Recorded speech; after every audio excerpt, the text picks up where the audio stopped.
Good day, everyone. I hope you're having a good one.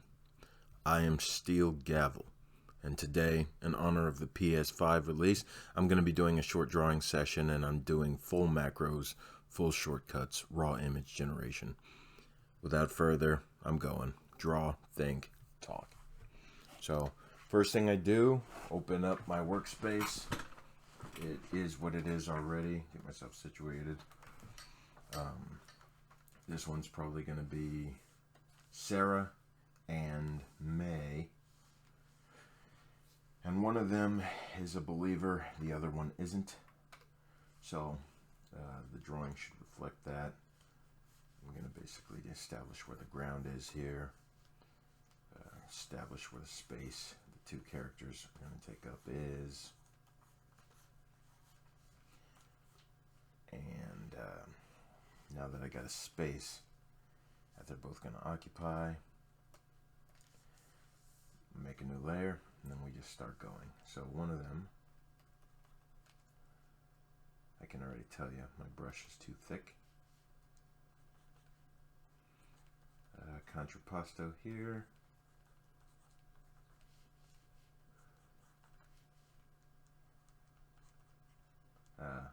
Little art history. Contrapposto means counterpose. So basically, if your torso is pointed in one direction, or it's slanted in one direction, then let's say your chest cavity is pointed one direction, your pelvis is going to be pointed in the other. So that's contrapposto, and it has to do with weight distribution. Weight distribution is important when creating a gesture pose, because if the character's weight is unevenly distributed, and this is true with real life, the person will fall over. Proportion, I'm not really worried too much about in the rough sketch period. I'm just trying to get the idea out there. I can resize at will, so it's not that big a deal. So you've got one that's got this victory pose because she's got her hand on a box. And then May is not the believer, she's the skeptic. The two of them are friends because they both share with each other their unique perspectives. That's something that is very necessary nowadays. People have so many different unique perspectives, and there's not really much sharing of perspectives so much as belittling, criticizing, and isolating. So what these characters are going to be exemplary of is the ability to have two different ways of thinking and yet to peacefully cooperate with each other and learning more about the other's perspectives. When I was young, I watched Rugrats. Shows like Rugrats, Hey Arnold, Nickelodeon shows, because we weren't going to pay a lot of money to have the Disney Channel. That was just one of those things. It was an extra thing, and we didn't do a whole lot extra when it came to entertainment. In fact, TV watching, we came from a time where TV watching it had to be limited TV watching. Religious background, my parents didn't believe that watching TV all the time was good, and based on how things are going in 2020 here, I can probably say that they were right. So yeah, there you go. As far as their figures, they are plus size figures. That won't be reflected too much in the rough sketch, but being structurally sound is important when creating the rough sketch, because if it's not structurally sound, you will have problems. Sheldon, no, not Sheldon. I mean, I did learn from Sheldon, but Leonard, Mr. Leonard would say you don't want a good render of a bad drawing. Was that Sheldon? I forget. Everyone who I take advice from is a teacher. I view everybody who I can pick up information from as a teacher. Anybody can be a teacher at any time. It's just a matter of whether or not you're willing to be taught by someone. So now I'm going to flesh out the figures. And we're going to have, this will be Sarah.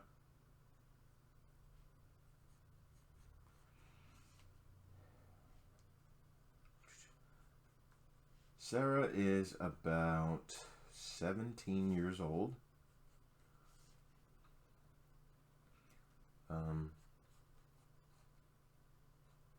She is very smart. She's not too much, she's street smart, but she did not learn her street smarts from the streets. That's a common misconception, that in order to be street smart, you have to have been taught by the streets while on the streets, and that's not true. You can get street smarts from watching people on the streets, from learning from their experiences. You can get street smarts from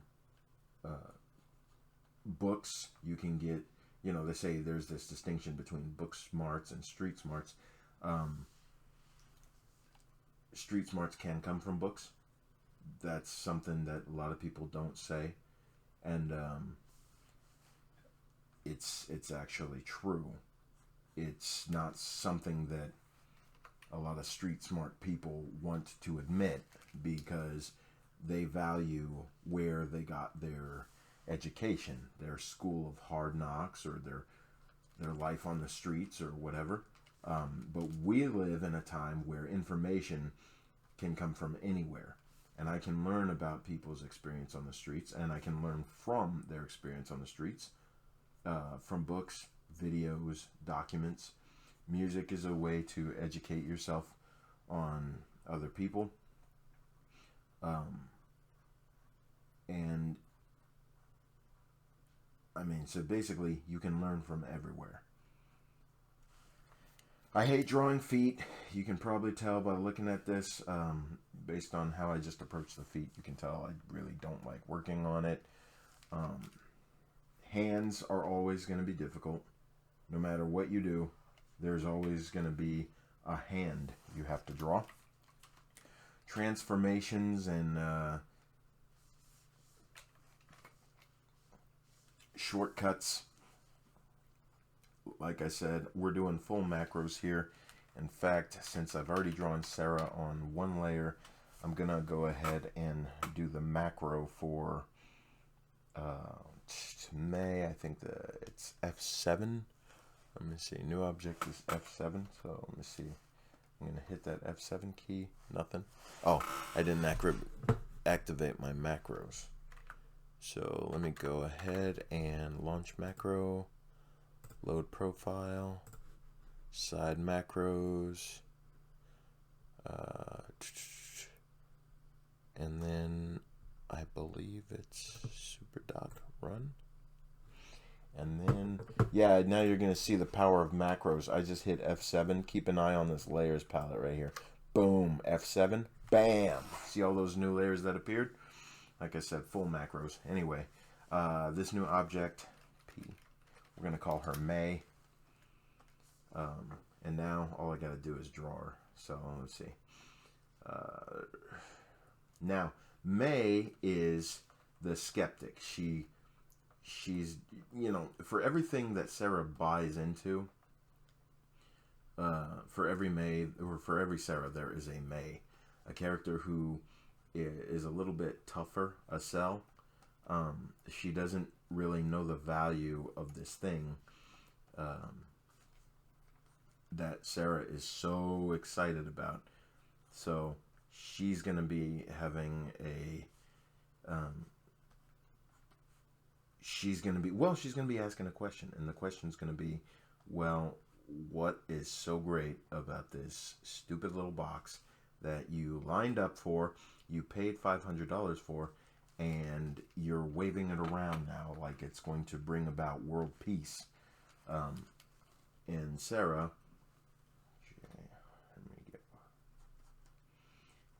Sarah is basically, you're not going to be able to break Sarah's spirits. She's way too excited about this thing, and she feels like, well, if you're not excited with me, then you know, too bad for you. You know, it's, the box is not for those who are not with it. It's for those who are. The black lines I use to sketch these figures are a little bit thick, so I'm doing a little bit of cleaning on them. And then I'm just going to dress the characters and call it a day. This is a quick sketch. I've been drawing for about 10 minutes now. Not getting tired yet. But I know that my SSD may start to get tired in a minute, so I'm going to speed through this as fast as I can. We've got one arm missing on May. May's going to have a hand out. A hand of reason. May has always got a hand of reason out, and a hand of reason, you'll understand the gesture when you see it, because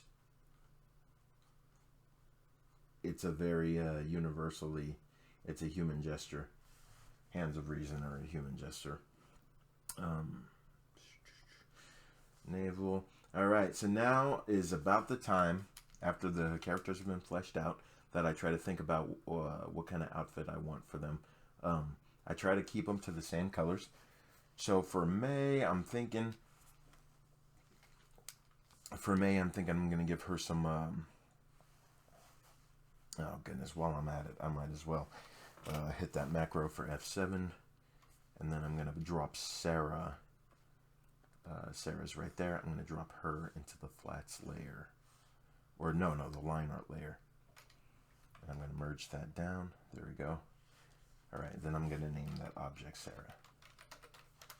Alright, so now I'm going to think about outfits and clothes and what I want them to be doing. Let's just say they just camped out. They just, Sarah just bought her PS, whatever.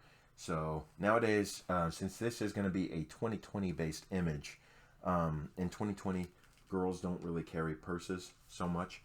In fact, right now there's pretty much this whole athleisure thing going on where there's a lot of girls wearing gym clothes for their outfits. Like they walk around in public wearing clothes that they typically would only wear to the gym.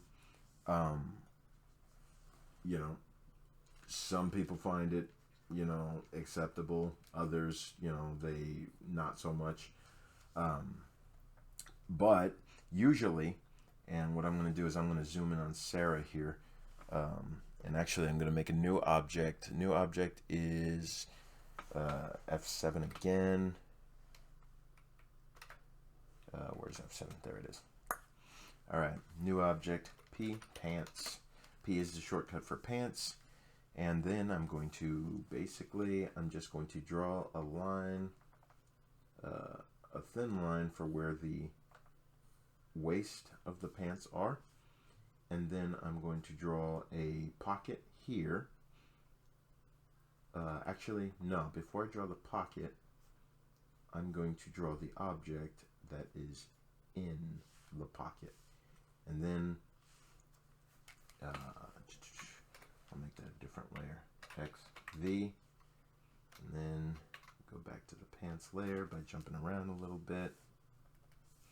And then I'm going to make them shorter. And we're going to go outwards like that.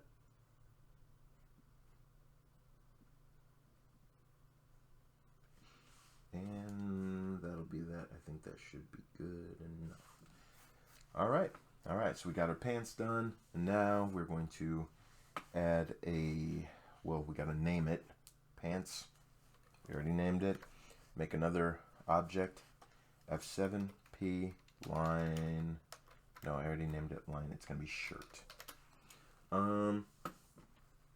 And yeah, we're going to give her a, well, let's call it a tank top or a t-shirt. Yeah, let's give her a t-shirt.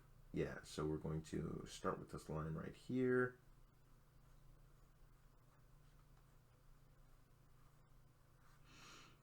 line right there. A couple lines indicating wrinkles or whatever. We're going to go across the bottom. There we go.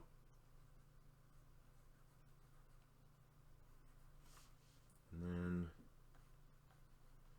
a couple lines across the top. And then there you go. Sarah's dressed. Now we're going to, it's going to need a lot of work, but we're going to just keep it moving. We're going to go for Sarah's hair.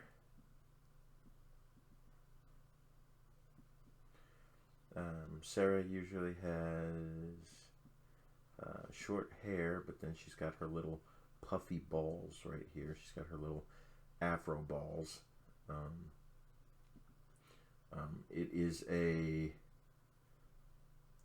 It's kind of like a throwback to, you know, the ethnicity of the character. She's ethnically ambiguous. She's, you know, she's part this, part black. You don't really know what she is, and it really doesn't care, because I don't care about race. Like, I really do not care about race. Some people would say it's hateful. Well, if I don't like sugar, then I hate sugar. I guess that's how the reasoning on that is. So, yeah, do with that what you will. I'm not here for all that. I'm here to draw. So now that we've got lines for her hair, I hit the magic wand tool. I select the area, look for any areas that didn't get blocked in. And if there are some that didn't get blocked in, I'm going to go in. Oh, man. I bit off quite a bit with this image. And I'm just going to put a line right there. Come on. Come on, Lyrell, you're almost done.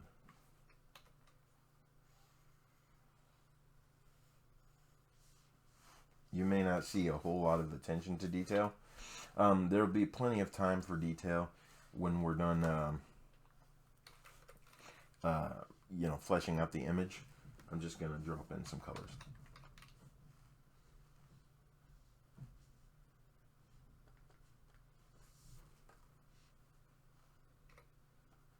After I drop in the colors,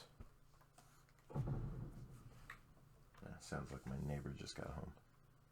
After I drop in the colors, I'll have a better understanding of what the overall image will look like.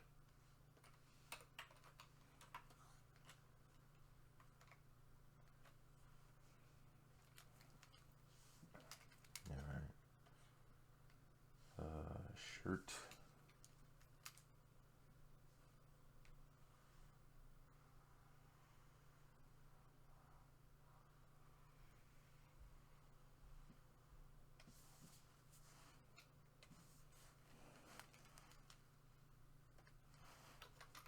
Forgot to name the hair layer hair.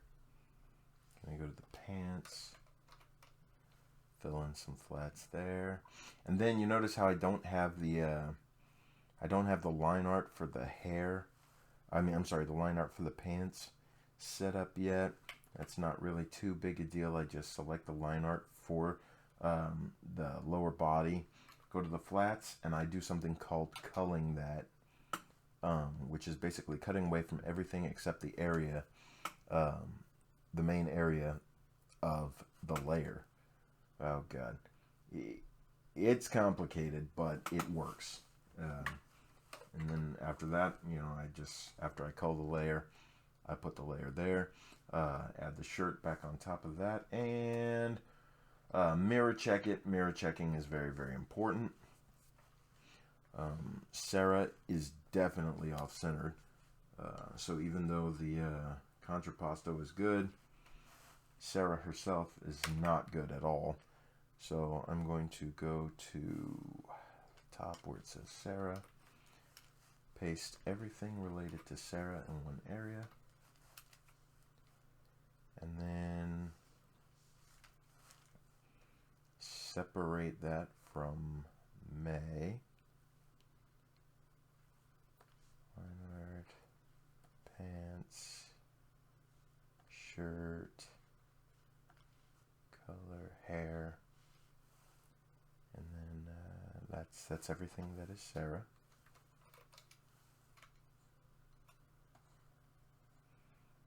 then we're going to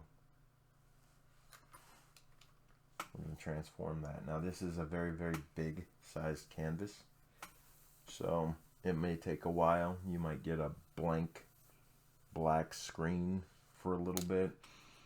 So now we just kind of wait. Now, here we go. She's been adjusted, and now she's floating a little bit higher than her contemporary. There you go. So, for the most part, that's Sarah. Sarah line art. And then for when this is line, we're going to call that body.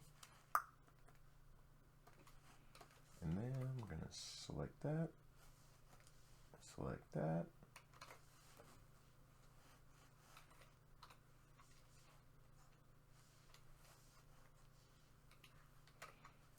Boom.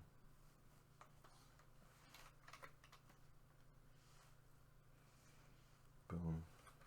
Boom. Flats. And we're going to pick a skin color. Something that works. And there we go. We got Sarah. Sarah's all good. The rough for Sarah's good. We're going to have to color this box, I think.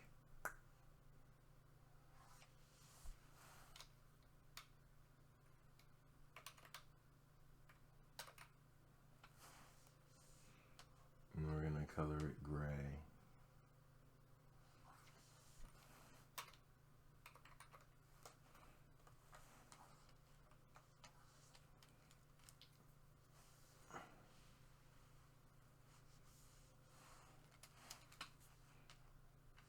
Alright, so we got this thing. Alright, next we're going to fill in May. F7. We're going to give her a shirt first. So P, shirt. Spelled shirt wrong, but I don't care. There's another way to quickly fill in a shirt, and I'm just going to make this a tank top. I'm not even really going to think about it. One thing, it's pretty simple about the athleisure wear. They're very form-fitting clothes. So the cool thing is that you really don't need to try very hard to fill it in. Now, May wears cargo pants, so I'm going to go to the line art layer. There we go. And I'm going to make a black outline. Doesn't have to be perfect, but it just has to be something. May wears cargo pants. Let's get rid of the shirt right quick. And then we're going to go to the cargo pants, which are going to start about right there.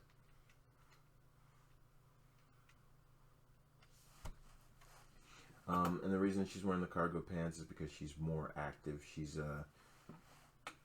like an outdoorsy person. So she wears khakis. She hikes. Here we go. Yeah, here we go. Down the color for her khakis here. And then I've got to hit F7 again. Create a new object for her line. New object is going to call pants. Flats are going to be that color. Line, outline is going to be black. So now she's got her pants.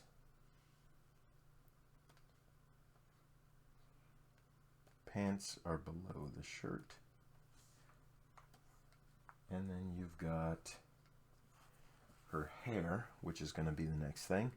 Now she's going to be, for the first time, she's actually going to have her hair up. I've drawn a lot of images of May with her hair down, but this time I think the images, or the image that I'm going to create, is going to reflect her more active, that more active part of her personality. So I'm going to just give her one more layer, F7.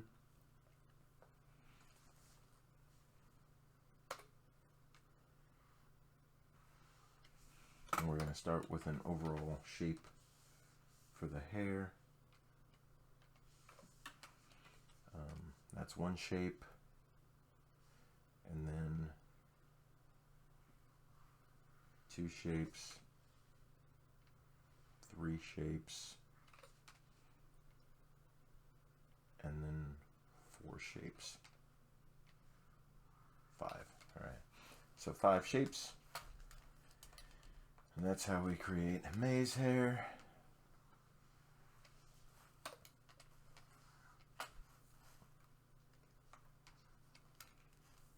And then let's give them shoes. Sarah is going to be classic gray. She's wearing her gray shoes. We're going to give her one more layer for her shoes. We're going to call it dark gray. No, that doesn't look... actually, let's call it light gray.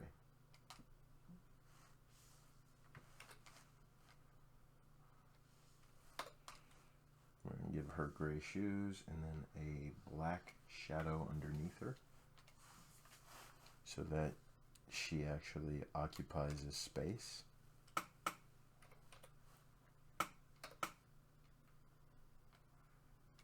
There you go. And then we're going to do the same thing with May. I know I'm jumping ahead because I haven't even given May shoes.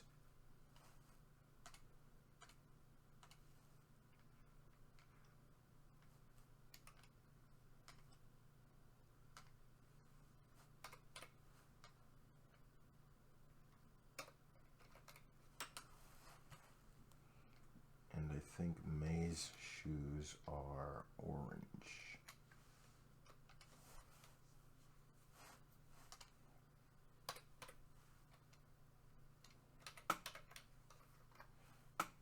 We have 7 flats. And then we're going to color May's skin color. But before we do that, we're going to get rid of the rough from May.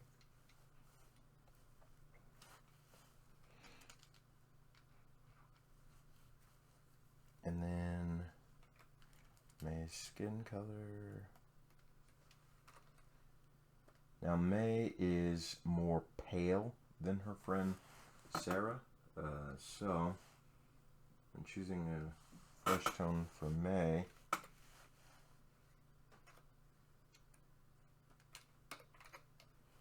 There you go. All right. Now this is where they're at. Now as you can see, the shadows on them don't line up very well. So I'm going to elevate Sarah until their shadows match. And then I'm going to move them closer into each other's space. And this is going to be the rough for the image that we're going to work on. Next stage, I go straight into beautifying it. And I'm thinking I'm going to start with Sarah's shirt and roughing or cleaning up some of the rough parts of the image. So here we go. Sarah, you're the first target. We're going to go to the line art for Sarah first. All the things, let me see, what is these? These are the shoes. Now, the reason I labeled all the layers is because it's very, very easy, or it's much easier. I'm not going to say it's very easy, but it's much easier to clean an image when you know where everything is. I labeled the shirt as shirt, and now I'm deleting part of the shirt that I was so proud of creating. And I'm going to give her a basketball shirt because that Sarah is a little bit more active and she's going to be in full athlete gear when she goes to get her brand new game system. They do live in an alternate universe. They don't, you know, they're not based on anybody I know from here. Well, Sarah's based on me, but the other characters in the world they're in, they're not based on anything here. So, as much as I want this console to be called the PlayStation, I think getting the point of this image across is more important than making it very specific. Plus, we don't really want to hear anything from the fanboys. Fanboys are always going to complain about things like this because they're going to take it as some kind of personal attack. But you know, we don't really care about that. We're just trying to create art. So I'm going to start with the shape of the face. A lot of big loopy curves right here. Curves everywhere. I'm just going to make spots or blocks for where everything's going to go, because right now I'm not 100% sure that everything is where I want it to be. But starting it off really, kind of blocky gives me the opportunity to get all the bugs and the kinks worked out before the image starts. Alright, she's going to be super excited. She's got this look of super excitement on her face.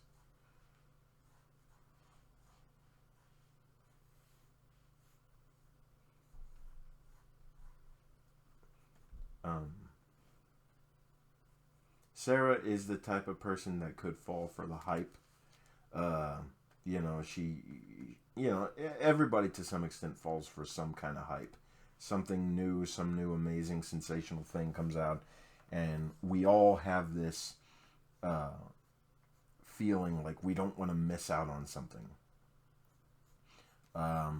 So Sarah's going to buy this thing, even though she really doesn't have a use for it, but because it's been hyped as an experience. In technology for the years ago, and even now, there's still this word that people like to throw around, is experience, and they want everything to be an experience, because nobody wants to go through life with no experience. Well, that's why that is such a dangerous and controlling buzzword, because if you make everything, watching TV, buying a product, standing in line in the cold to buy something you don't need, if that gets turned into an experience, or if people think it's an important experience, they will actually feel like they've missed out if they haven't suffered the inconvenience of buying something that they don't need. Now every time, I challenge everybody, every single time you see a keynote speech from some kind of tech company, or some kind of a product sales pitch or something, listen for that word experience and see how many times they use it. It is a buzzword. It doesn't mean anything. And just because you have the experience of purchasing something, it does not necessarily mean you have a more fulfilled experience in your life. It is not, it used to be, it wasn't the technology you were after. It was all the things you could do with the technology. And now it's like, oh no, you just want the experience of buying the technology, because purchasing something is an experience. Yes, I have experience purchasing things. Anyways, if I seem to be rambling, this is the process. As I draw, I think about all of these things. And what they do is they help me to decide how I want to approach the image I'm creating. This is it's a fun piece. As I'm working on it, I am having a little bit of fun. It's not going to be all fun and games, doing this, because as I'm drawing, I'm creating problems that have to be solved. Every line has to have a purpose. You can't just throw lines around that have no purpose whatsoever and don't represent anything. This is representational art. So if you're throwing a line somewhere, like right now, this is the upper eyelid that I'm drawing. Everything I'm drawing, it represents something. And if I don't do a good job of visually showing what each thing represents, I can end up with a very, very bad drawing that's hard to understand. So there's a balance that has to be struck. There's tension, there's fun, there's tension, and then there's control. There's a lot of there's a lot of concentration that has to go into it. I don't really feel like doing a whole lot of rendering right now. I feel like the drawing is actually going to a good place so far. So I'm just going to shrink the nose down a little bit, stylize it. And then I'm going to give her some makeup. And then I will call it a day with Sarah's face. The reason I start with the beautifying the character, makeup, and all that stuff is because I do this in my spare time. I've got other way more important things to do. So when it comes to doing the art, I like to do the fun parts first, because there's no guarantee I'm going to have the time or the energy to do the fun part later. And if you don't do the fun parts ever, if you never get to the fun part of the drawing, you will never really have fun with the drawing. Face is done. So now I'm going to clean up some of the rough sketch so you can see, you know, what her face looks like. She's very happy. In fact, I'm kind of jealous of her right now. She seems to be very, very, very, very excited, as many people around this time are. They're very excited to have their brand new game console. And you know, I was there too. You know, as a child, you get these things, and you're like, wow, this is great. I can't wait to get my GameCube, my PlayStation, my Nintendo 64, like whatever it was. I was always very, very happy to get it.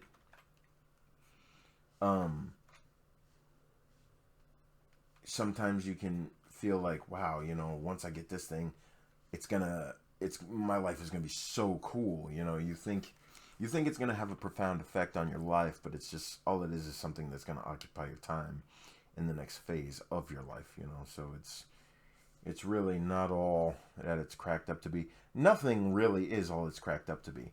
There's a lot of things. There's a lot of things in life and in the world that people make into a big deal. But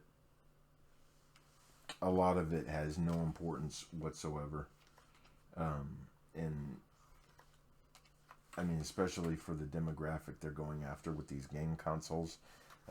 You're going after people who are at a time in their life where they feel like everything is the end of the world. Everything is the most important thing ever. And if you miss out on something, you're just going to die. You know, that's how being a high schooler is. And really, the only person that's going to spend $500 on a game console during the worst pandemic that the world has ever seen are people that just want to, you know, bury their head in the sand. There's more important things to do. But that's just me. That's 2020 talking. You know, don't mind me. That's just 2020. All right. I've grown tired of doing the pre-render stuff. I really want to see Sarah happy. So, oops, gave her pink eye there. I want to see Sarah happy. So what I'm going to do is I'm going to, very good, give her some eye makeup. And I believe in fills. I believe in fills. So I select an area, fill it, select another area, fill it, select her teeth, fill her teeth, select the inside of her mouth, fill, go deeper, and then fill, select the shape of the tongue, fill. Now, how am I doing it so fast? Very simple. I use the color palette on the side of the image, and that's how it works. I have a little decision to make here, and I'm just going to make that her lip here, and then I'm going to cut away from that line there, and there we go. Sarah's ruff is filled in.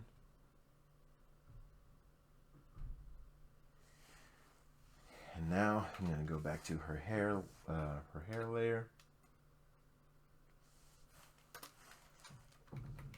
Now she's looking more like the person, I'm used to seeing. J. All right. On shortcuts, you can make the shortcuts whatever keys. Typically, almost any key configuration you can think of, you can make your shortcut. Any key configuration you want. That's a lot of power. So, feel free to experiment with whatever configuration works for you. The keys I use the most are L, J, X, Y. I use all these keys, but they all, if it was somebody else using, Paint Tool Side, they would mean something else. And they could probably be using different keys. The one thing that made me love Paint Tool Side was the freedom it gave me to choose my own shortcuts and stick to those shortcuts. So it gave me time to get to know and master my own way of, my own choices for what I was going to do, whatever I wanted the keys to mean, I make a shape, outline it, and that's that.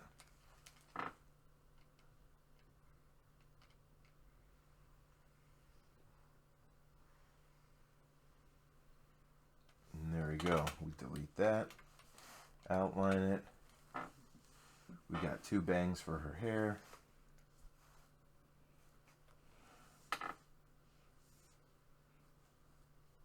Now it's time to fill in the new area.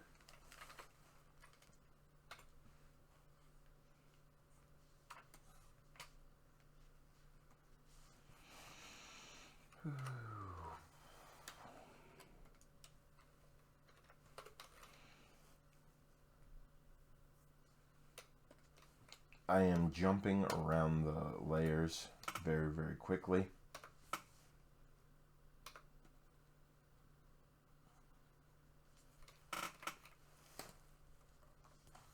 And that's one of the things you're able to do when you have,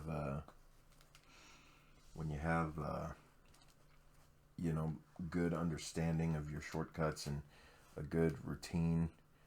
I'm going to take the flats layer and the line layer. I'm going to shrink these down. Shrink them together. Come on, Lyrell. I need that layer. And then I need that layer. Shrink them down.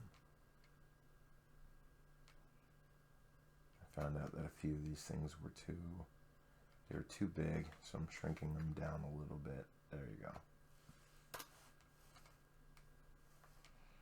And then I'm also going to shrink that down, but I have to add that layer.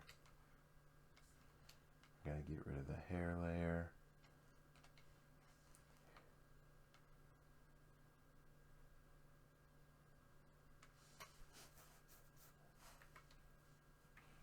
And then we're going to shrink that down as well. Alrighty.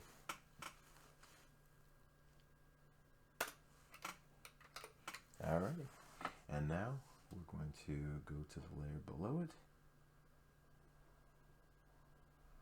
Select this face. Go to that flats layer. Choose the skin color. Drop it below.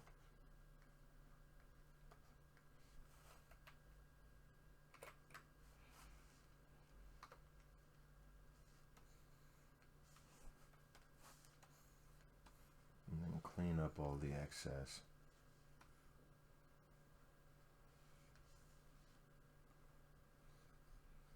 There are many ways to do certain things. You're never going to know all the different ways that you can do something.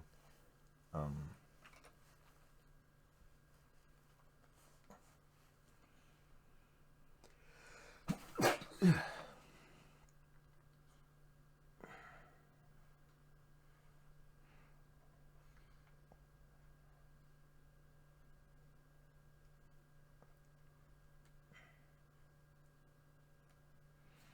her hair back. Alright, so we got Sarah there.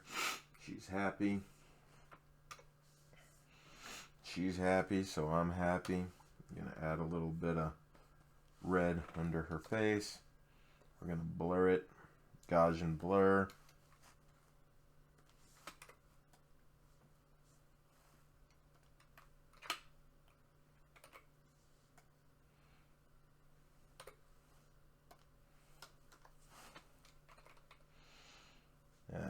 Lower the opacity on the blush.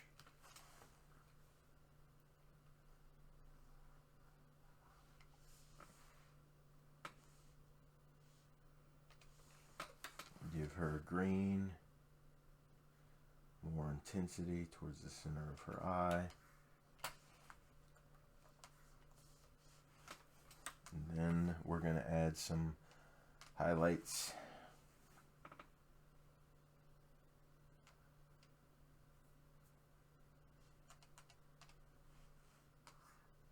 Highlights should be up there.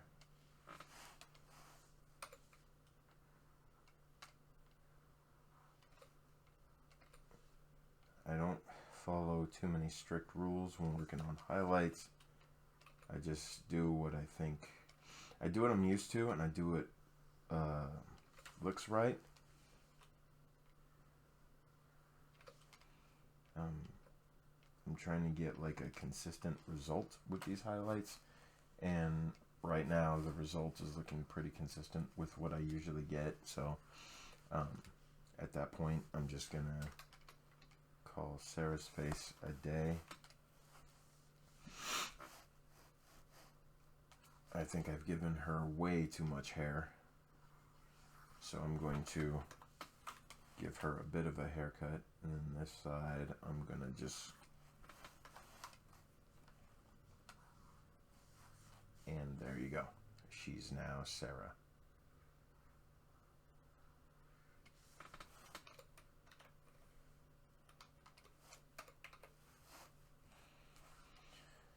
She's still nowhere near done, but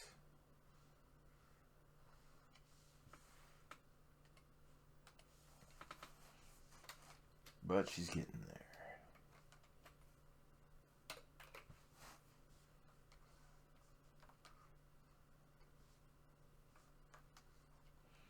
Alrighty.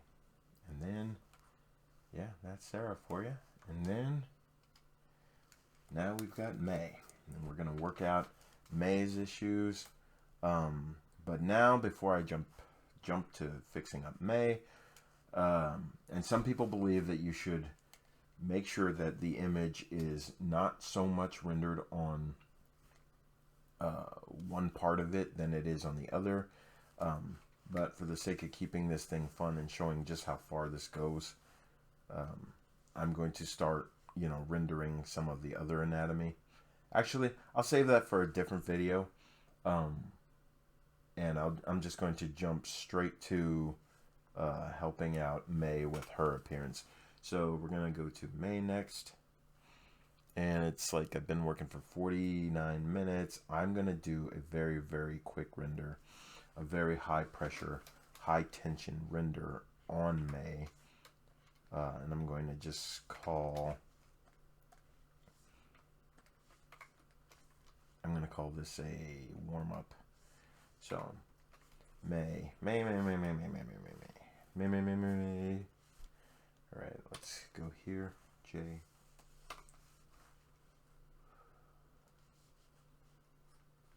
I have no idea who will see this. But May isn't going to be very happy so much as she is going to be curious. So,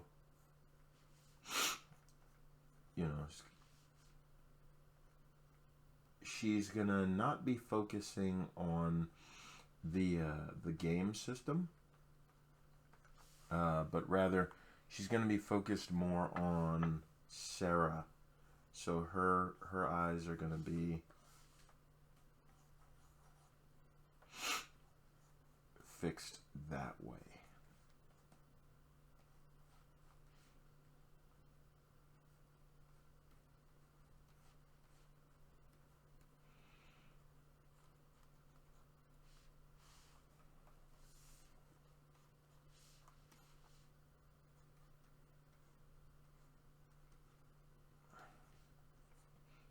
The eyebrows are very, very big and bushy. I see that, and I'm not too alarmed yet, so we're good.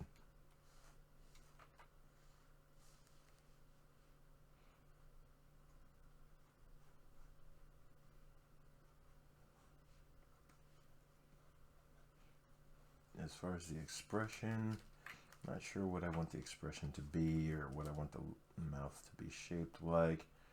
So I'm just gonna keep it tiny for now. Keep her mouth nice and tiny. She doesn't talk very loud. Sarah is the loud one, so May will be kind of like the silent or the quieter voice of reason. And as far as the rendering for the mouth, I'm just gonna do this really minimal.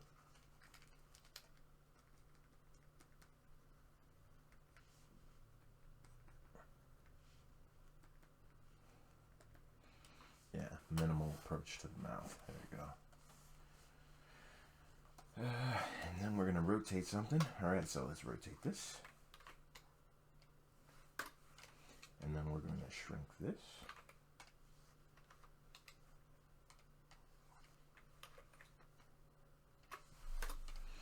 And then we are going to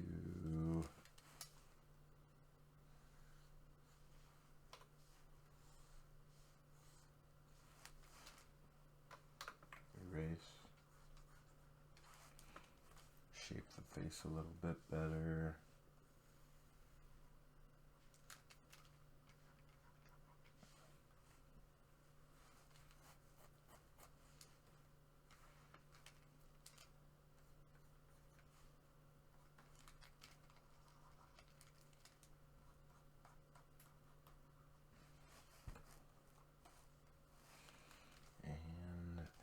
To shrink the eyes.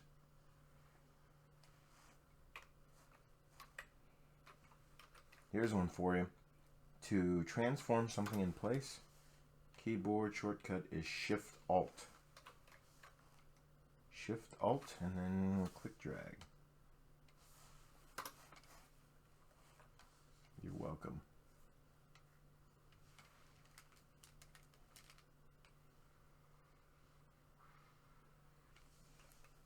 Okay.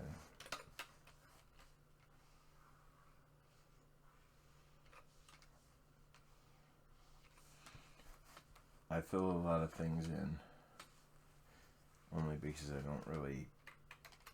I have no strong desire to draw it all out. It's, filling is the way that I draw on some things when I don't feel like drawing it. Because sometimes you just want the image to just be done, and as long as it gets your point across and it looks good according to you, then just do what you're going to do. Just however you can find to get it done, just do it. Just get it done. Just don't copy somebody else's work, and what they call in the comic book industry, don't swipe other people's stuff. If you do draw from the collection in your mind. I am a strong believer in a true artist can basically work from their own perception, their own understanding, and if you don't like the results you're getting, yes, expose yourself to other artists. Figure out what they did to get the results that they're getting. But for me, my particular approach, it doesn't depend on outside sources. I have not pulled up any reference images. I'm just drawing based on what I know. Yeah, it can be a sloppier process. Yeah, it can be more time consuming. But I believe that the overall result, I'm going to like a lot better. I believe that liking your art is very, very important. So, you can do what's easy, or you can do what's you, you know. And if what you're doing is easy, it's probably not you. I'm just talking. I drew her head really big, and I saw it in comparison to Sarah's, and I was like, nope. So, now that we've got her face done, we're going to beautify her face. We're going to start here. Now, by beautify, I'm not, you know, symmetry is critical, but it's not 100% necessary. Beautify means makeup, hair, and color to me. Hair, makeup, and color. And I've already messed up because, yep, May's eyes are blue. So we're going to give her blue eyes. We're going to give her blonde eyebrows. There we go.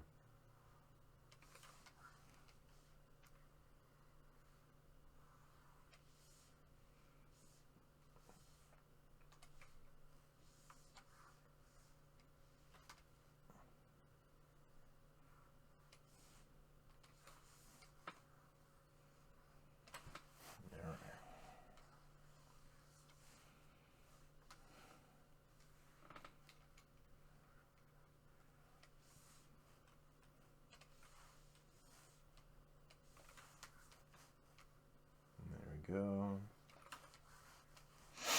I am quick rendering May's face because I lost a lot of time warming up with Sarah. But now that I'm kind of back in the groove of it, the quick render is becoming even quicker.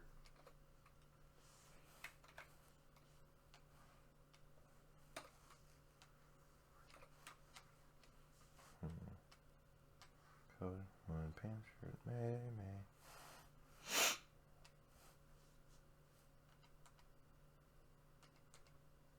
Alright, what's going on here? Where is it?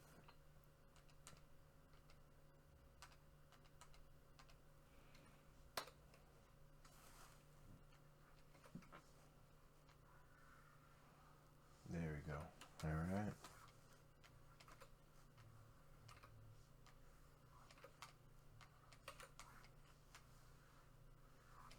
And already I'm running into a problem because the pixel count for the eyes is very, very low. Low pixel count means less clarity and detail. So, before I go any further, I will have to transform this to be a bit bigger. Even though it looks pretty decent right now, it will start to look worse the more I begin to render it. Just look out for that, because you will see you're going to see a later version of it that will appear to be sharper and much clearer when I'm rendering. And that's because I will have had to have resized this, like rescale it up several sizes. Because she, she's not looking nearly as good as she should.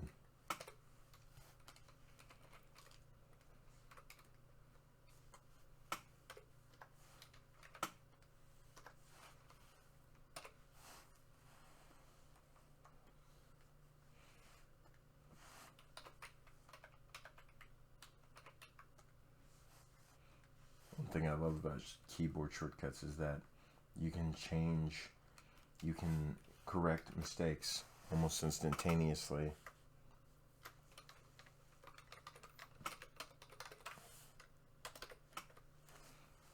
Alright.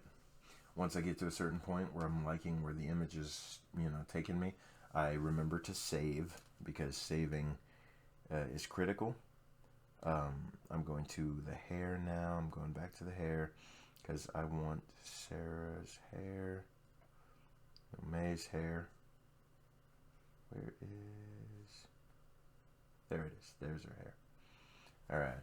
After I've got the new object. Hair.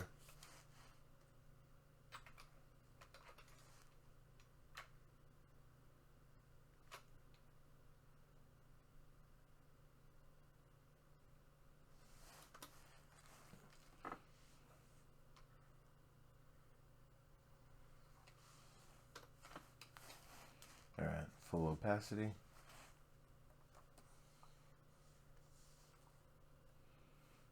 And then ponytail, maybe. We'll see. We'll see what we want to do with her hair. Let's go to the line art layer. That's line. I actually put a fill on the line art layer. So we'll see what happens.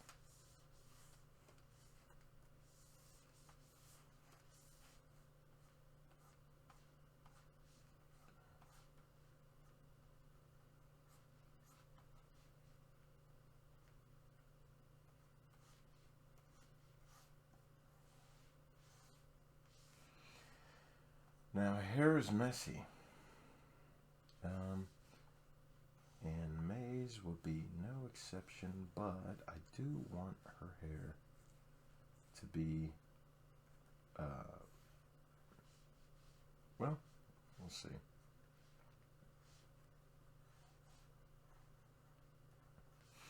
Hair is where the capacity for a lot of exploration takes place.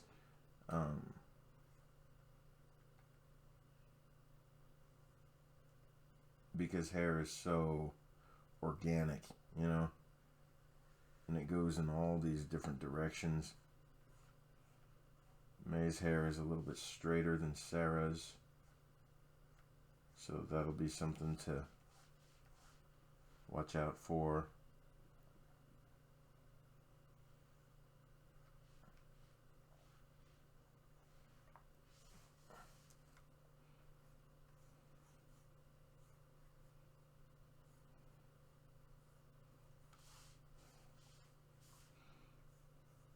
And she'll have it in a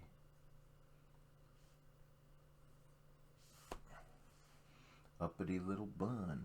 Now, May's hair is always going to be a little bit cleaner, a little bit straighter, and a little more orderly than Sarah's because she's a higher maintenance young lady. May is, well, for the lack of better words, May is royalty. She's a princess. So her appearance will always appear to be of a higher dignity than Sarah's. But the cool thing is she condescends. She's a princess who condescends. And she condescends uncondescendingly, which is also a positive personality trait she possesses. The hair is looking pretty good. We're going to connect this section down here, and then we're going to make our selections, invert those selections, and then we're going to fill those selections. And then we're going to up the hair color.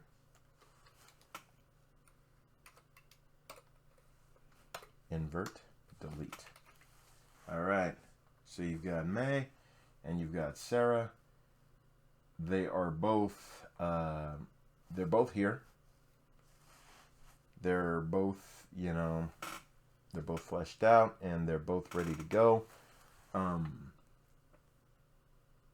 Yeah, and that's, this is the starting point, believe it or not. This is how you complete, the starting point. It's been 1 hour, and what this will do is this will give me time to figure out how I'm going to address everything else, but it looks like for the most part, Everything else is gonna fly by pretty easily. So thanks for giving me time to um, show you how I set up a drawing. This is scratching the surface of what I can do. Um, and even looking at it now, it is very simple. But over the course of time, just to give you an idea,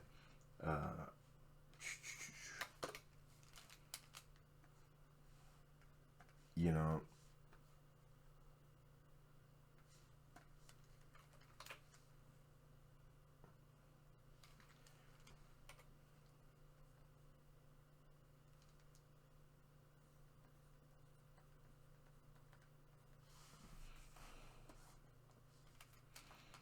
you've got design elements you can add.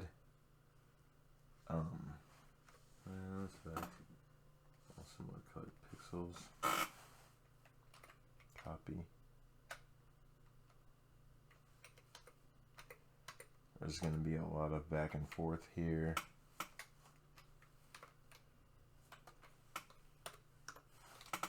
There you go. Yeah, you add some details in it.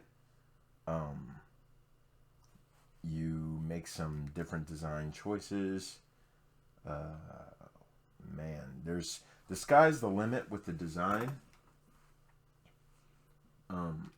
So, I mean, since the sky's the limit, you know, take it to the limit.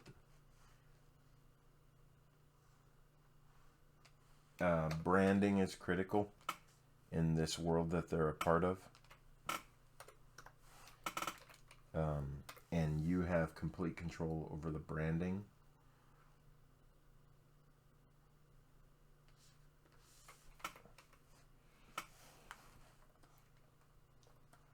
And the more you add to it, the more fun the overall image will be to construct. And then you have things like highlights and shadows and all these different things. But find your style. Pick up whatever you can from me. I use macros. Macros are very simple. You hit a button once, and then it hits 13 buttons for you, or 14 buttons for you, or 15 buttons. That comes in handy when you need to make a bunch of folders where you know you're going to have highlights, you're going to have shadows, you're going to have reflected light, you're going to have all these little digital painting tricks, and they're going to use up a lot of layers. Well, if you know about how many layers you're going to need, even if you have a macro to make one folder and then put 3 layers in that folder, because those are the ones you're going to need, and you can have them name the layers. Keyboard shortcuts are key.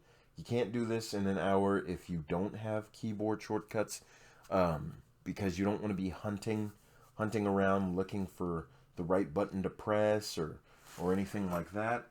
But yes, macros and shortcuts.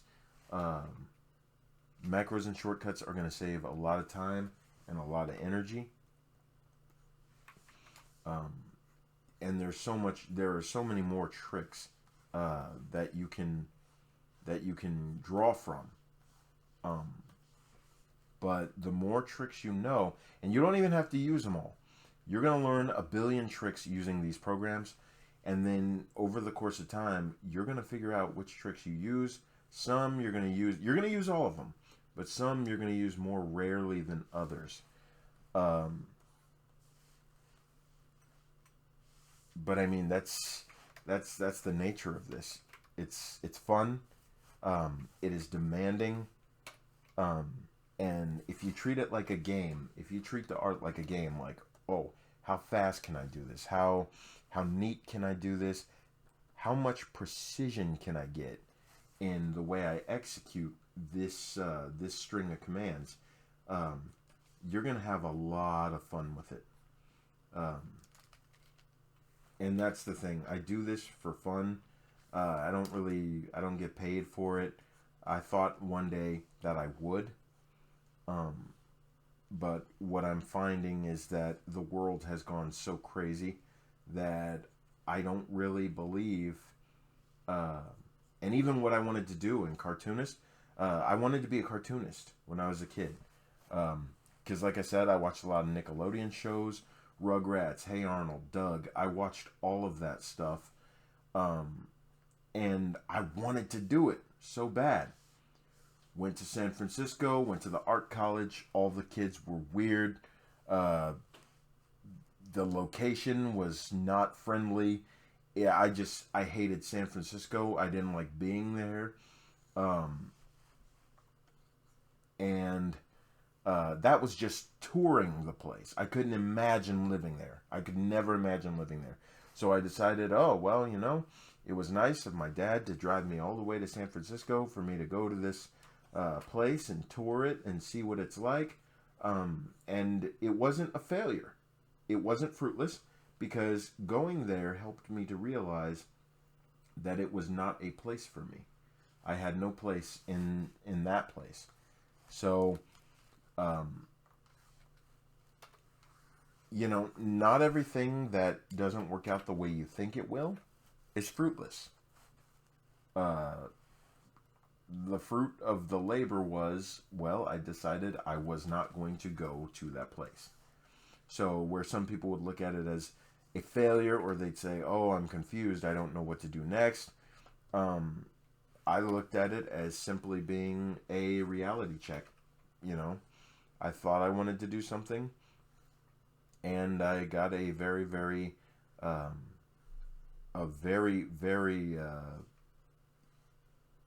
clarified answer. Like, I asked the question of, do I want to do this? And I got a clear answer, and the answer was no. I didn't want to do it. So I continue to work in retail.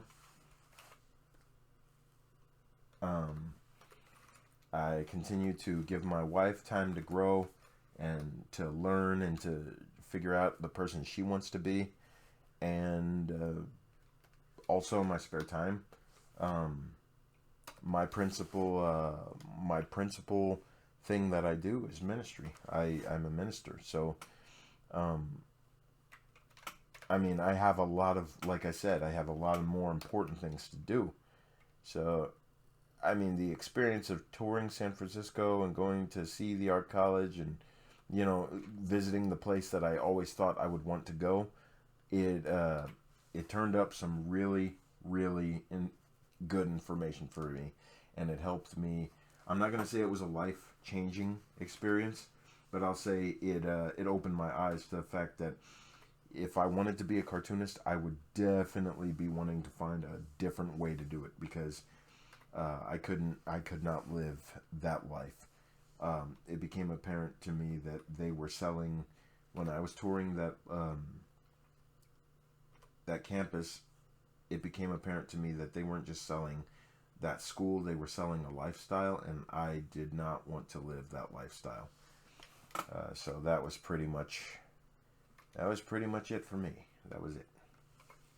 Anyways, I know I said that was it, and then I stopped drawing, and then I picked it up, and then I resumed again.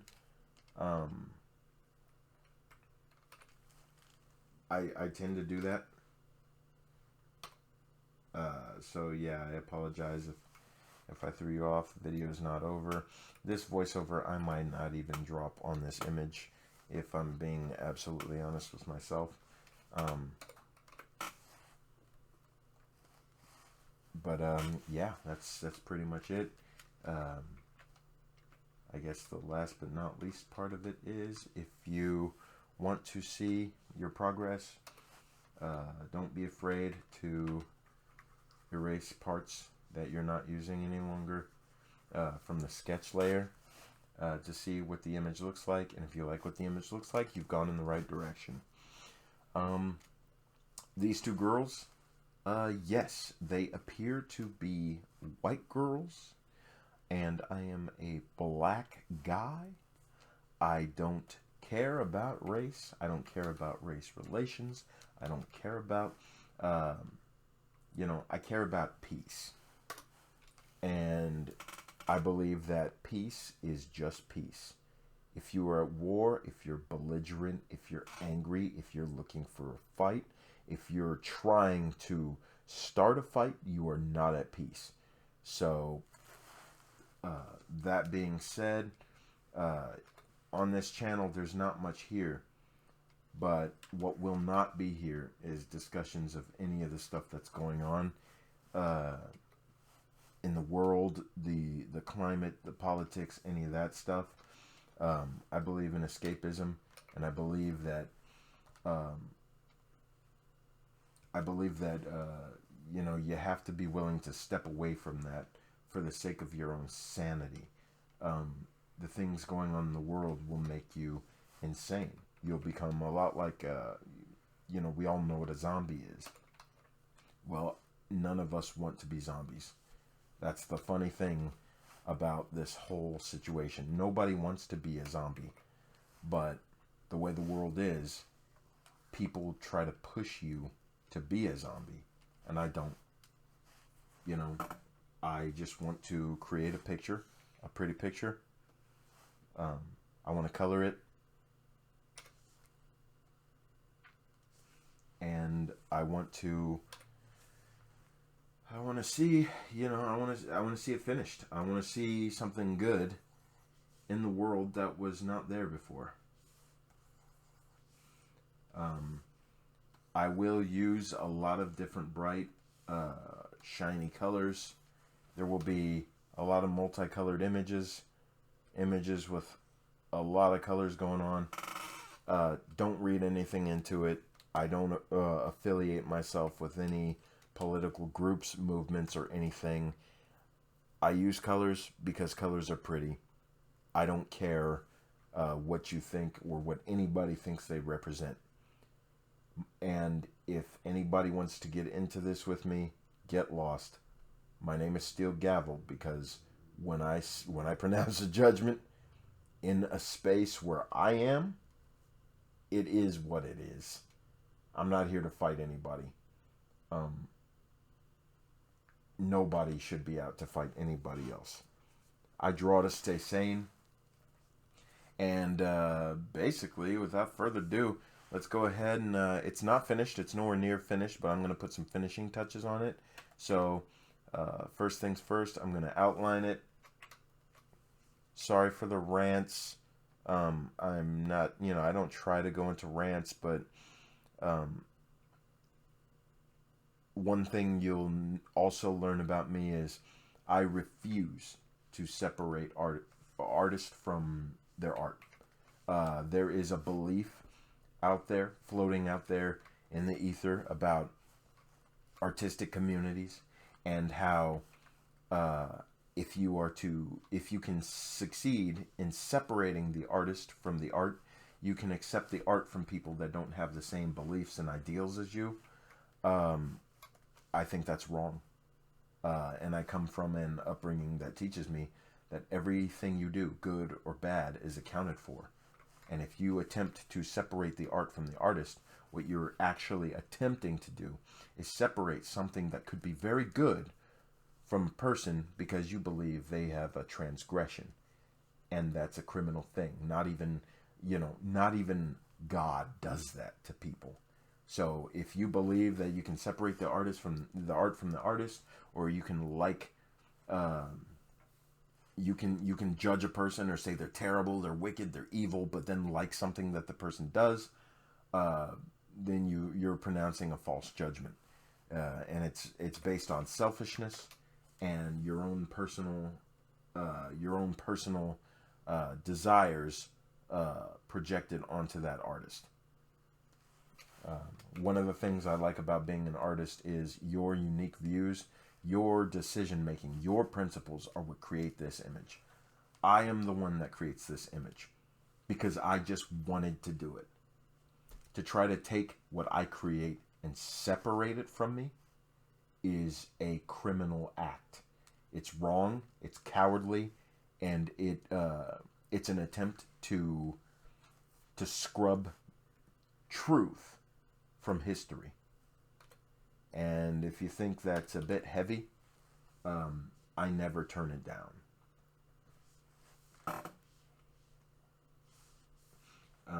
And if you want a little bit more truth, according to me, here you go.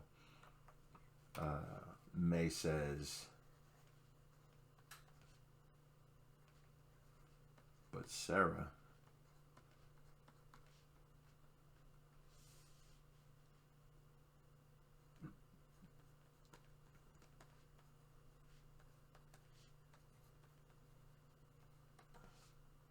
There are no games.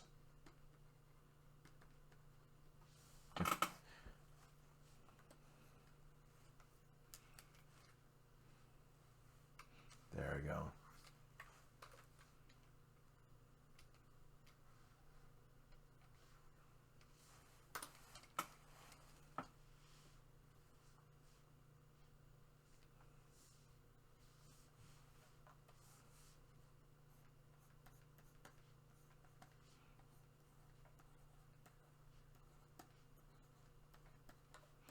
The company is sinking.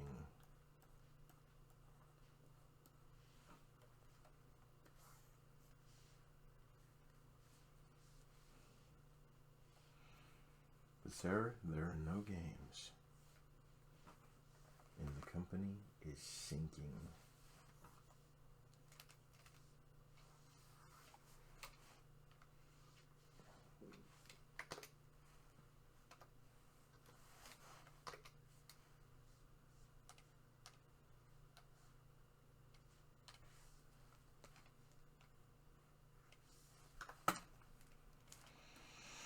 Alrighty, and now you know my secret for how I do text bubbles. The hard way.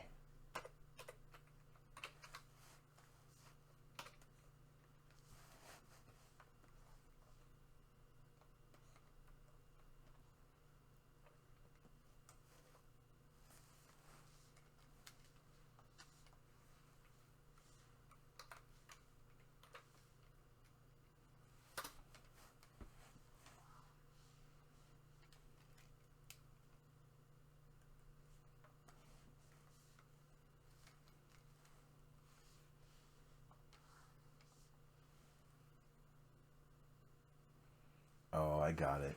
This is actually Sarah's bubble.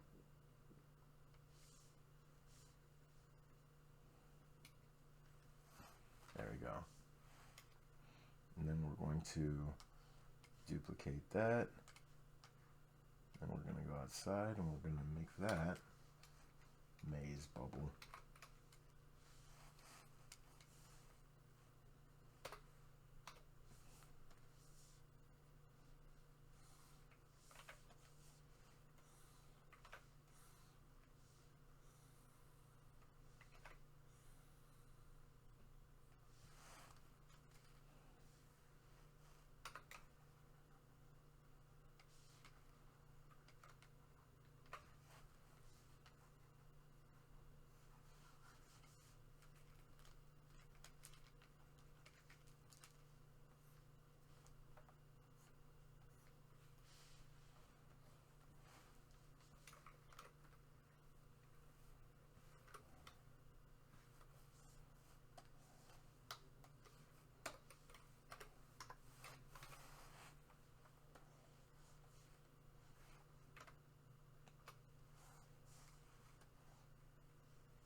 Alrighty.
Alrighty.